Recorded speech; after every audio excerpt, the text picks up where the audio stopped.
Hello everyone, আশা করি সবাই খুব ভালো আছে আর আমি অনেকটা ভালো আছি।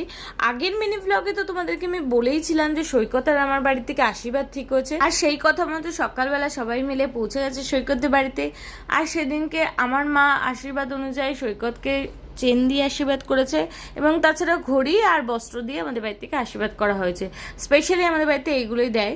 আর সৈকতের বাবা মা দুজনে মিলে আশীর্বাদ করেছে। পুরো ব্লগটা আমার চ্যানেলে অলরেডি পোস্ট করা হয়ে গেছে। এখনও যারা দেখোনি অবশ্যই গিয়ে আমার লিঙ্ক ফার্স্ট কমেন্টে পিন করা আছে, অবশ্যই দেখে নাও। ভালো লাগলে অবশ্যই like comment share and subscribe করতে ভুলো না। এইগুলো হচ্ছে সেই তথ্য যেগুলো আমি সবটা নিজের হাতে সাজিয়েছি। দিদির বিয়ে তো নিজের হাতে সাজিয়েছি, আর আমার বিয়ে তো সেটাই আমি করতে চাই, ইচ্ছা এখনো অবধি সেটাই রয়েছে। আর সৈকতের বাড়ি থেকে নিয়ম যে যা খাওয়ার হবে সেটা সম্পূর্ণ আমি আগে খাবো, তারপরে সবাই। এটা আমার ভীষণ ভালো লেগেছে। যাই হোক, ততক্ষণ আমি এনজয় করতে থাকি। দেখা হচ্ছে তোমাদের সাথে নেক্সট কোনো পার্ট।